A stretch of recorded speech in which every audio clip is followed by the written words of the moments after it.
At the Police Athletic League Youth Center in Parsippany, New Jersey, there's an irony to be found at the weekly baseball card show started by Mike Gordon back in 1981.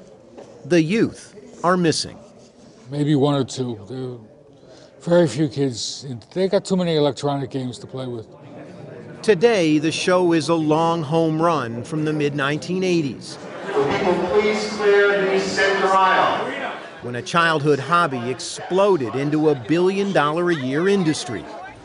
When thousands of collectors packed shows like this across the country. Now, in Parsippany, it's just a few white, middle-aged men, like dealer-collector Jack Palma.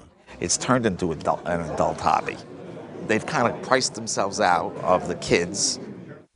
Dave Jamieson is the author of Mint Condition, a detailed account of the rise and fall of the baseball card industry. Baseball cards, for the vast majority of their history, were never necessarily seen as something valuable. People collected them because they wanted to have them, they liked the pictures, they wanted to build collections. Cardboard collections of every player on every team, known as sets, built around crown jewels like the 1952 Mickey Mantle rookie card, destined to become more valuable in the great spring cleanings to come.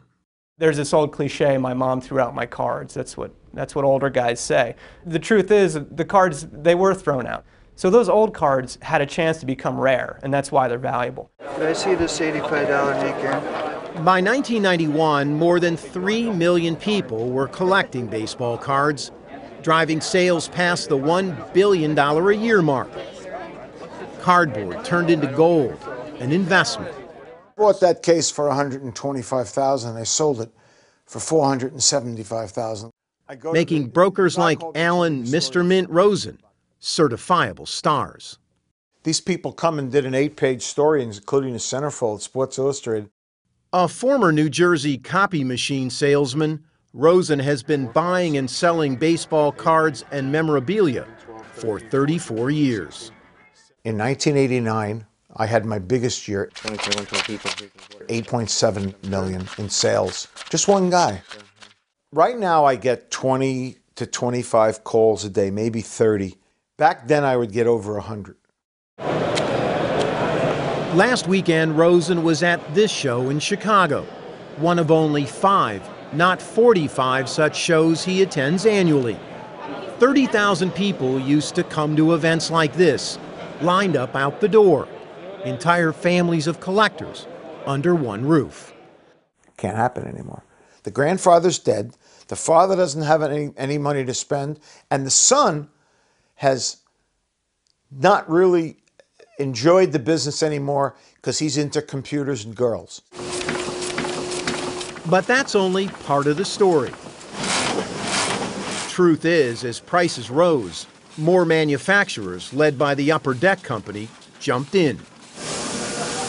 In the early 1990s, an estimated 81 billion cards were printed in a single year. And then the bubble burst. The card business struck out. Today, it's down as much as 75%. I think everybody got greedy. The blame can go in a lot of different places. It can certainly go to the card makers who were printing this stuff like they were basically printing money and were glutting the market. Add in an 8-month baseball strike in 1994, the explosion of the internet, video games, and soaring prices for glossy gimmicks. And what you've got now is Tuesday night in Parsippany.